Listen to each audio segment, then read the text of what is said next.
ఈ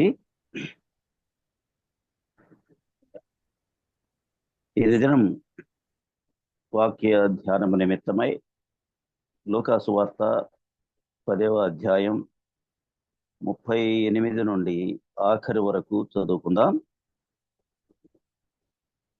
మరి బైబిల్ గ్రంథం ఉన్న వాళ్ళు తీసి చూడండి. మరి బైబిల్ తీయడానికి వీల్లేని వారు జాగ్రత్తగా వినండి. లూకా రాసిన సువార్త 10వ అధ్యాయం 38వ వచనం. అంతటా వారు ప్రయాణమైపోతుండగా ఆయన యొక్క గ్రామములో ప్రవేశించెను. మార్త అను ఒక స్త్రీ ఆయనను తన ఇంట చేర్చుకొనెను. ఆమెకు మరియా అను సహోదరి ఉండెను. ఈమె యేసు పాదముల యొద్ద కూర్చుండి ఆయన బోధ వినుచుండెను. మార్త విస్తారమైన పని పెట్టుకున్నట చేత తొందరపడి ఆయన యొద్దకు వచ్చి, ప్రభువా, నేను ఒంటరిగా పనిచేయుటకు నా సహోదరి నన్ను విడిచిపెట్టినందున నీకు చింత లేదా? నాకు సహాయము చేయుమని ఆమెతో చెప్పుమనెను. అందుకు ప్రభువు, మార్తా మార్తా, నీవు అనేకమైన పనులను గూర్చి విచారము కలిగి తొందరపడుచున్నావు గాని అవసరమైనది ఒక్కటే. మరియా ఉత్తమమైన దానిని ఏర్పరచుకొనెను, అది ఆమె యొద్ద నుండి తీసివేయబడదని ఆమెతో చెప్పాను. వాక్యం కొరకు చిన్న ప్రార్థన చేసుకుని వాక్య ధ్యానం చేద్దాం. ప్రార్థన. సర్వశక్తిమంతుడా, సర్వాధికారి, సర్వము నీవైన దేవానికి స్తోత్రం. సమస్తమునకు ఆది సంభూతుడవు, అనంతుడవు, అదృశ్యుడవైన దేవుడవు నీకు స్తోత్రాలు. నా ప్రభు, చదవబడిన లేఖన భాగాన్ని మీరు మాకు పంచండి, వివరించండి, సహాయం చేయండి. మా తండ్రి, నన్ను మరుగుపరిచి మీరే మాట్లాడమని, సహాయం చేయమని మా ప్రభువును రక్షకుడైన యేసు క్రీస్తు నామములో ప్రార్థించి వినయులమై వేడుకొంచున్నాము తండ్రి, ఆమేన్. ఈ చదవబడిన లేఖన భాగం మనం అనేక సార్లు, అనేక సమయాల్లో, అనేక మంది సేవకుల చేతనో లేకపోతే పెద్దల చేతనో మనం విన్నటువంటి అంశమే. అయితే కొద్ది నిమిషాలు ఈ భాగంలోని విషయాలను మనం ధ్యానం చేద్దాం.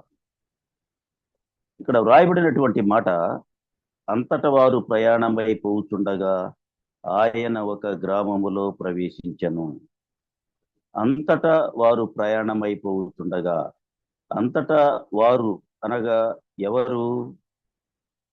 యేసు ప్రభువును ఆయన శిష్యులను ప్రయాణమైపోతుండగా అని దాని అర్థం.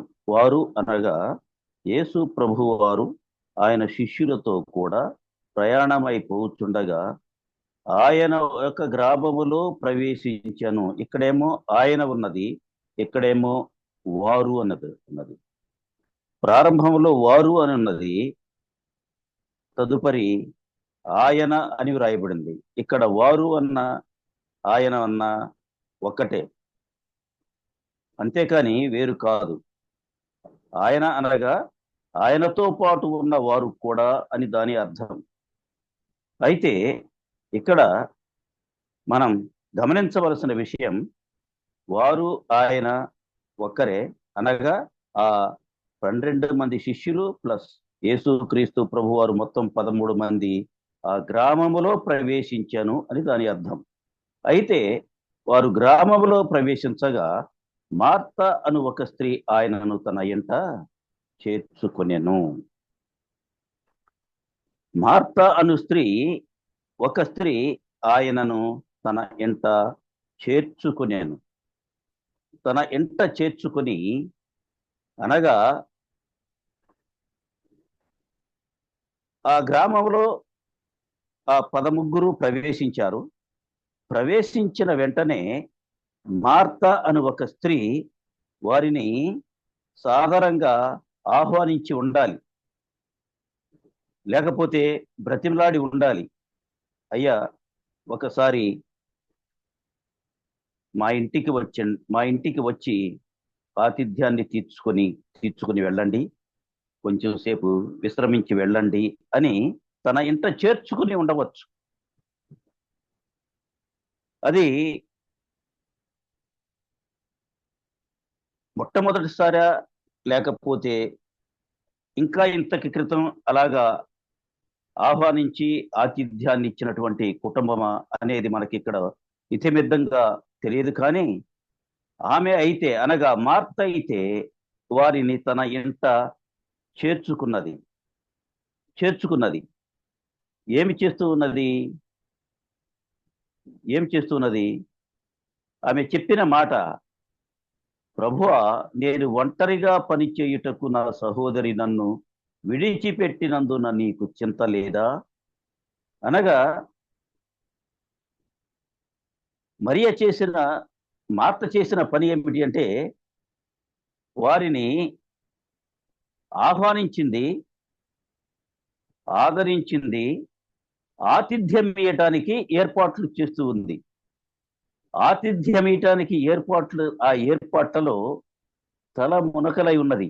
అనగా చాలా తొందరపాటుతనంతో తన పని తను చేసుకుంటూ ఉంది. అయితే ఇక్కడ జరిగిన పని ఏమిటి అంటే, సందర్భం ఏంటి అంటే, ఆమెకు మరియ అను సహోదరి ఉండెను. ఈమె యేసు పాదముల యొద్ద కూర్చుండి ఆయన బోధ వినుచుండెను. మార్త ఆహ్వానించినటువంటి మార్త వారికి ఆతిథ్యం ఇవ్వడానికి ఎంతో కష్టపడుతూ ఉన్నది. మరియ మాత్రం యేసు ప్రభు వారి పాదముల చెంత కూర్చుని ప్రభువు చెప్పేటువంటి బోధను వింటూ ఉంది కదా. అయితే ఇక్కడ మనం గమనించవలసినటువంటి విషయం, మార్త, మరియ. మార్తేమో ప్రభువు కొరకు మంచి భోజన పదార్థాలు వండి వార్చి ఆతిథ్యం ఇయ్యాలనే ఉద్దేశంతో మార్త ఉంటే, మరియ మాత్రం ప్రభువు నోట నుండి వచ్చే బోధ వినడానికి ఆయన పాదముల చెంత కూర్చుంది. ఇప్పుడు మనం ఆలోచించినట్లయితే వీరిద్దరిలో ఎవరు శ్రేష్ఠులు? ఒక ప్రక్క మార్త ఆతిథ్యం ఇవ్వడానికి ఎంతగానో శ్రమిస్తూ ఉంది. మరియ మాత్రం యేసు ప్రభు పాదముల చెంత కూర్చుని బోధ వింటూ ఉంది. వీరిద్దరిలో ఎవరు శ్రేష్ఠులు అని మనం అనుకోవచ్చు. అయితే పైగా ఇంకా కింద కొంత ముందుకు వచ్చినట్లయితే మార్త అంటోంది, ప్రభువా, నేను ఒంటరిగా పనిచేయుటకు నా సహోదరి నన్ను విడిచిపెట్టినందున నీకు చింత లేదా? ప్రభువా, ఇదిగో 13 ఉన్నారు ఇక్కడ, నేను వారికి సపర్యలు చెయ్యాలి అని అంటే, మంచి భోజనం లేకపోతే ఆతిథ్యం ఇవ్వాలి అని అంటే కొంత శ్రమ పడవలసి వస్తున్నది. నేను శ్రమ పడుతున్నాను, చూసావా, ఆ మరియ పని పాట లేకుండా నీ కాళ్ళ దగ్గర కూర్చుంటుంది. నువ్వన్నా చెప్పవా? దానికైతే బుద్ధి లేదు. నువ్వైనా చెప్పవా ప్రభువా అని ఒక ఫిర్యాదు అయితే తీసుకొచ్చింది ప్రభువు దగ్గరకి. అయితే మరి ఈ ఫిర్యాదు తీసుకొచ్చినటువంటి మార్త చేసేటువంటి విధి నిర్వహణ ఉత్తమమైనదా, లేకపోతే ప్రభు పాదాల చెంత కూర్చున్నటువంటి మరియ నిర్వహిస్తున్నటువంటి విధి నిర్వహణ గొప్పదా అని మనం ఆలోచించవలసిన విషయం ఇక్కడ ఉన్నది. అయితే తాను కష్టపడుతూ ఉన్నది, మార్త కష్టపడుతూ ఉన్నది, మరి అయితే యేసు క్రీస్తు ప్రభు వారి పాదాల చెంత కూర్చుని ఉన్నది. పైగా అంత మాత్రమే కాదు, మార్త వచ్చి ప్రభు దగ్గర ఫిర్యాదు చేస్తూ ఉన్నది. అప్పుడు అందుకు ప్రభు అన్న మాట, మార్తా మార్తా, నీవు అనేకమైన పనులను గూర్చి విచారము కలిగి తొందరపడుచున్నావు గాని అవసరమైనది ఒక్కటే.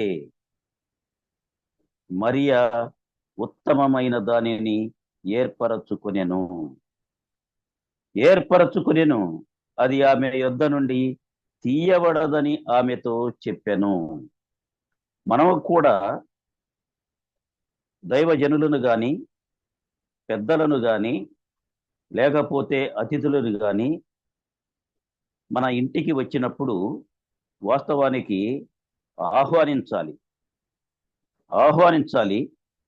వారిని ఆదరించాలి, ఆతిథ్యం ఇయ్యాలి, చక్కగా వారికి వీడ్కోలు పలకాలి. అయితే అంత మాత్రమే కాదు, అదే సమయంలో ఒకవేళ దైవజనులైతే వారి చెప్పే బోధ వినాలి. మరి సంఘములోని పెద్దలు గనక గృహాన్ని దర్శించడానికి వస్తే వారు చెప్పే బోధ వినాలి. అంతేకాని దైవజనులు వచ్చారనో లేకపోతే పెద్దలు వచ్చారనో విస్తారమైనటువంటి పనులు పెట్టుకుని వారికి ఏమి ఆతిథ్యం వేయాలి, ఏమి వారికి సపర్యలు చెయ్యాలి అనే దాని మీద దృష్టి పెట్టుట కంటే కూడా వారు చెప్పే బోధను వినడంలోనే శ్రేష్టత ఉన్నది అని యేసుక్రీస్తు ప్రభువారు చాలా చక్కగా తెలియచేస్తూ ఉన్నాడు. మనం వాస్తవానికి చేసే పని అదే. దేవుని జనులైనటువంటి సేవకులు గాని, పెద్దలు గాని గృహాన్ని దర్శించడానికి వచ్చినప్పుడు వారి బోధ వినకుండా మనం ఏదేదో చేస్తాం. ఆ ఏర్పాట్లు అదిలేవంటే మనం బయటకు వెళతాం, షాపుకు వెళతాం, ఏదో దానికి కావలసినటువంటి సామాను సరుకులు తీసుకురావడానికి వెళ్తాం. ఈ విధంగా జనరల్గా మామూలుగా జరిగే పద్ధతి ఇది. ఒక గృహములో ఒక స్తుతి కూడిక జరిగితే, లేకపోతే ఒక కృతజ్ఞత కూడిక జరిగితే, లేకపోతే ఒక గృహ కూడిక, అదే స్తుతి కూడిక, అదే కృతజ్ఞత కూడిక జరిగితే చుట్టుపక్కల వారి గృహాల చుట్టుపక్కల వారు అందరూ వచ్చి కూర్చుంటారు కానీ అక్కడ మనకి గృహస్థులు కనపడరు. ఎందుకో తెలుసా? వారు ఆ ఏర్పాట్లలో మునిగి ఉంటారు. వీరికి ఏం పెట్టాలి, ఏం సిద్ధపరచాలి, ఏమి ఆతిథ్యం ఇయ్యాలి, ఆ ఆతిథ్యములో ఏమి భోజన పదార్థాలు మనం ప్రిపేర్ చేయాలి, దానికి కావలసినటువంటి వస్తు సామాగ్రి ఉందా లేదా అని చెప్పి అప్పుడు ఏదైనా ఒక సామాగ్రి లేకపోతే ఇంటి యజమానుని మరలా బజారుకి పంపిస్తారు. అక్కడ ఆ స్తుతి కూడికలో గృహస్థులు ఉండరు. ఒకరేమో వంటగదిలో ఉంటారు, ఇంకొకరేమో బజార్లో ఉంటారు, ఇంకొకరేమో ఇంకా ఏదేదో పనులు చేస్తూ ఉంటారు. కానీ ఆ గృహ కూడికలో మనం వాస్తవంగా చూసినట్లయితే అదే పని జరిగింది. ఇవాళ మా మిస్వా ప్రార్థనా మందిరంలో 11 గంటలకి ఆరాధన అయిపోయింది. గృహప్రవేశం ఉంది, రావాలి బాబాయ్ అని మా అన్నయ్య గారి అబ్బాయి గృహప్రవేశానికి ఆహ్వానించాడు. వెళ్ళాం. వెళితే కరెక్ట్గా 12:30కి గృహ కూడిక స్టార్ట్ అయింది. నేను 11:30కల్లా వెళ్ళాను. ఏమైందిరా అంటే ఇంకా ఎవరు రాలేదు బాబాయ్ అంటున్నారు. సరే, ఓకే, ఎట్టకేలకు గృహ కూడిక ప్రారంభమైంది, స్తుతి కూడిక ప్రారంభమైంది. ఆ స్తుతి కూడికలో ఒక 10 మంది ఉన్నారు. బంధువులు, స్నేహితులు, చుట్టుపక్కల వారు ఎవరో 10 మంది ఉన్నారు. అయితే అసలు కుటుంబీకులు లేరు.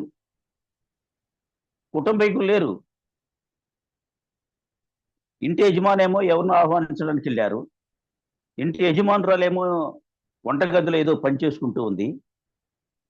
వారికి ఉన్న సంతానమేమో అటు ఇటు తిరుగుతూ ఉన్నారు. ఎవరూ లేరు. ఇదేమిటి? గృహ యజమాని లేడు, యజమానురాలు లేదు, వారి పిల్లలు లేరు. ఈ గృహ కూడిక, ఈ స్తుతి కూడిక ఎందుకు పెట్టినట్టు అని చెప్పినప్పుడు వారు వచ్చి సరే సహవాసంలో పాలు పొందారు అనుకోండి. అయితే మనం చాలా సార్లు చేసే పని అదే. అయితే ఇక్కడ మార్త కూడా అదే పని చేస్తుంది. ఏవేవో ప్రిపేర్ చేయాలని, ఏదేదో భోజన పదార్థాలు వారికి వడ్డించాలని ఆశిస్తూ ఉన్నది. కానీ మరియ మాత్రం ప్రభువారు చెప్పిన మాటే, మరియ ఉత్తమమైన దానిని ఏర్పరచుకొనెను. ఇప్పుడు ఎవరు ఉత్తములు? మార్తనా మరియనా? వాస్తవానికి ఇద్దరు చేసేది మంచిదే. ఇద్దరు చేసేది ప్రభువుని గౌరవించడానికో, లేకపోతే ప్రభువుకి ఆనందం కలిగించడానికో, లేకపోతే మహింపరచడానికో వారు చేస్తున్న పనే. కానీ ఈ ఆతిథ్యం ఇచ్చేదానికంటే కూడా, ఈ తొందరపడి విస్తారమైన పని పెట్టుకున్నట కంటే కూడా, దైవజనుల మాట కానీ, లేకపోతే పెద్దలు వచ్చినప్పుడు పెద్దలు చెప్పే బోధ కానీ వినడం అనేది చాలా శ్రేష్టమైన విషయం. అలాంటిది మనం ఎంచుకోవాలి. వాస్తవానికి ఇప్పుడు రాజ్పాల్ అన్న గారు లాంటి దైవజనులు ఎవరైనా గృహాన్ని దర్శించడానికి వెళ్ళారు అని అంటే, వారికి ఇక హడావుడే హడావుడి, ఎంతో హడావుడి చేస్తారు. కానీ ఆ దైవ సేవకుని బోధను వినడానికి ఇష్టమే. కానీ మరి పనులు ఎవరు చేయాలి, ఈ సిద్ధపాటు ఎవరు చేయాలి అనే ఉద్దేశం మీద వారు మరి దైవజనులు చెప్పే మాటలను వారు వినలేకపోతూ ఉంటారు. కాబట్టి మీరు మార్తన మరియన అంటే మనము మరియలాగే ఉండాలి. ఫస్ట్ ప్రిఫరెన్స్ బోధకు, వాక్యానికి మనం ఇంపార్టెన్స్, ప్రాముఖ్యతను ఇవ్వాలి. అంతేగాని ఆతిథ్యము తర్వాత విషయం. కాబట్టి ప్రభు చెప్పిన మాట మరియ ఉత్తమమైన దానిని ఏర్పరచుకొనెను అన్నాడు. అంత మాత్రమే కాదు, నువ్వైతే పని చేస్తున్నావులే మార్తా మార్తా మార్తా, నీవు అనేకమైన పనులను గురించి విచారము కలిగి తొందరపడుతున్నావు అన్నాడు. ఒక్కసారి కాదు అందే, 2 సార్లు అన్నాడు. అంటే 2 సార్లు చెప్పడంలో ఎంత తీవ్రత, ఎంత తీక్షణత ఉన్నదో మనం అర్థం చేసుకోవచ్చు. కాబట్టి ఆ మార్త చేసినటువంటి పని మంచిదైనప్పటికీ, నువ్వు పనిచేస్తున్నావులే, కానీ ఇక ఏమినెందుకు నువ్వు డిస్టర్బ్ చేస్తున్నావు, ఏమినెందుకు నువ్వు తొందర పెడుతున్నావు, కాబట్టి మరి ఉత్తమమైన దానిని ఎన్నుకున్నది అని అంటున్నారు ప్రభువు. అంత మాత్రమే కాదు, అది ఆమె యొద్ద నుండి తీసివేయబడదు. అలాగే మనం కూడా ఆ వాక్యము, ఆ లేఖనాలను వివరించేటప్పుడు ఆ లేఖనాలు మనం వినేవారముగా ఉండాలి. కానీ అది సిద్ధపరచాలి, లేకపోతే ఇది సిద్ధపరచాలి, వారికి ఇది ఆతిథ్యం ఇయ్యాలి, అది ఆతిథ్యం ఇయ్యాలని తొందరపడి హైరాణ పడి వాక్యాన్ని నిర్లక్ష్యం చేయకూడదు. మార్త చేసిన పని అదే. అందుకే ప్రభు వారికి అంత అంత గట్టిగా చెప్పవలసి వచ్చింది, మార్తా మార్తా, నీవు అనేకమైన పనులను గురించి విచారము కలిగి తొందరపడుతున్నావు అన్నాడు. కాబట్టి మనం వాక్యానికే ప్రిఫరెన్స్ ఇవ్వాలి, కానీ భోజన పదార్థాలకు, లేకపోతే అక్కడ సిద్ధపాట్లకు, లేకపోతే ఇంకొక దాని కొరకు, లేకపోతే వేరే వాళ్ళు ఇంకా పిలవడానికో దీనికి ప్రాముఖ్యత ఇవ్వకూడదు. కానీ వాక్యాన్ని కలిగి ఉండాలి, ప్రార్థనను కలిగి ఉండాలి, ప్రభువును కలిగి ఉండాలి. కాబట్టి ఎట్టి ధన్యత మనం కలిగి ఉంటే మనము శ్రేష్ఠులము, మనము దేవుని మహిమ పరిచిన వరవవుతాం. కాబట్టి ప్రభు వాక్యాన్ని నిర్లక్ష్యం చేయకూడదు. ఆతిథ్యం అనే పేరు మీద మన గృహాలలో మరి స్తుతి కూడిక జరిగినప్పుడు కానీ, కృతజ్ఞతా స్తుతి కూడిక జరిగినప్పుడు కానీ, లేకపోతే ఇంకా వేరే కూడిక జరిగినప్పుడు కానీ, మన హడావుడిలో మన ప్రతి కుటుంబంలో జరిగే విషయమే ఇది. అయితే అలాంటి విషయాల్లో మనం కొంత దాన్ని తర్వాత మనం సిద్ధపాటు చేసుకోవచ్చు. కానీ దైవజనులు వచ్చినప్పుడు వారు చెప్పే వాక్యాన్ని, వారి చెప్పే బోధను వింటే ఆ వాక్యం మనలో ఫలిస్తుంది.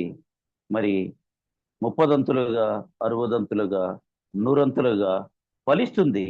అది మనకు ఆత్మీయ మేలులను కలుగ చేస్తుంది. కాబట్టి మనము మార్తవలే కాక మరియవలే ఆయన సన్నిధిలో, ఆయన పాదముల చెంత చేరి వాక్యమయ్యున్న ప్రభు మనకు ఉండగా ఆ వాక్యాన్ని మనం కలిగి ఉంటే, వాక్యాన్ని వింటే, ఆ ప్రార్థనను కలిగి ఉంటే మనము ఎంతో ధన్యులం.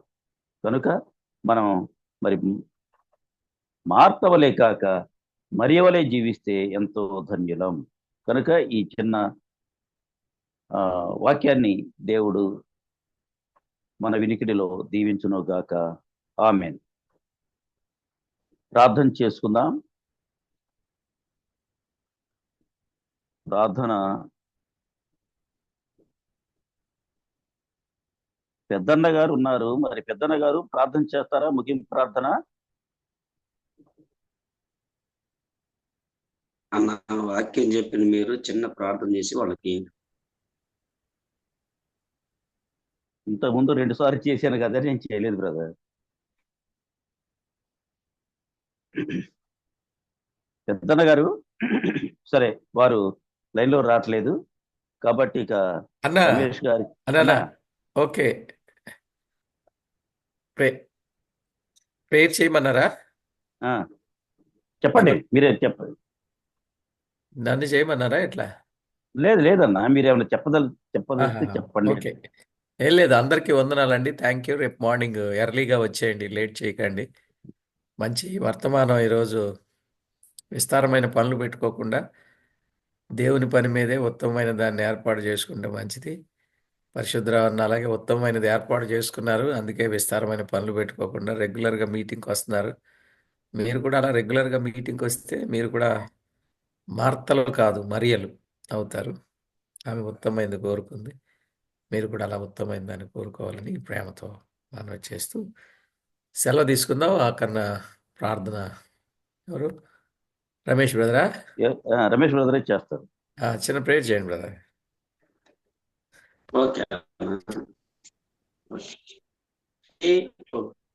మార్త మరియల గురించి, ఉత్తమమైన దాన్ని ఎన్నుకోవటం గురించి, మరి వల్లే మనం కూడా ఉత్తమమైనది ఎన్నుకోవాలని పరిశుద్ధులు అన్నటువంటి మూసుకోండి. ముగింపు చేసుకుందాం. ముగింపు ప్రార్థన చేసుకుందాం. మహోన్నతుడా, మహనీయుడా, సర్వోన్నతుడా,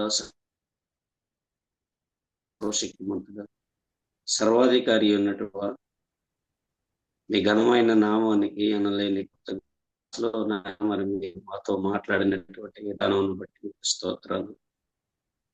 విస్తారమైన పనులను విడిచి ఉత్తమమైన దాన్ని చేపట్టుకొని దేవుని రాజ్యం కొరకు ముందుగా నీతిని, దేవుని రాజ్యమును, ఆయన నీతిని, ఆయన రాజ్యమును వెతుకున్నట్లుగా మీరు ఉండమని సెలవిచ్చినటువంటి రీతిలో నాయన మీ రాజ్యపోషిస్తూ వాక్య బోధ జరిగినటువంటి పరిశుద్ధరావు అన్న గారిని బట్టి ప్రార్థిస్తూ ఉన్నాం.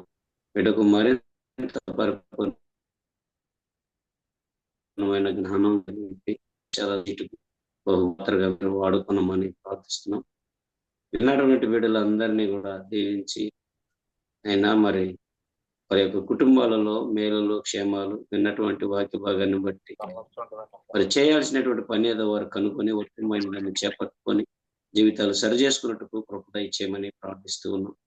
మరి నాయన రేపు ఉదయకాల సమయంలో తొందరకడనే లేచి నీ సన్నిధానానికి రావడానికి కృప చూపమని ప్రభువును, రక్షకుడును, ప్రియుడు, ప్రాణనాథుడు నయ్యున్న యేసుక్రీస్తు నామమున స్తుతించి, స్తోత్రించి, ప్రార్థించి మిక్కిలి వినయంతో బ్రతిమలాడి వేడుకొనుచున్నాం మా తండ్రి. ఆమేన్. ఆమేన్. వందనాలు బ్రదర్. వందనాలన్నా. చక్కటి ప్రార్థన చేసినందుకు వందనాలు. మరి అన్నగారు మరలా ఏమైనా సలహాలు సంప్రదింపులు ఉంటే చెప్తారు. తర్వాత మనం ఒకరికొకరు వందనాలు చెప్పుకొని ముగించుకుందాం. అన్నగారు. అందరికీ వందనాలు. Thank you. సెలవు తీసుకుందాం.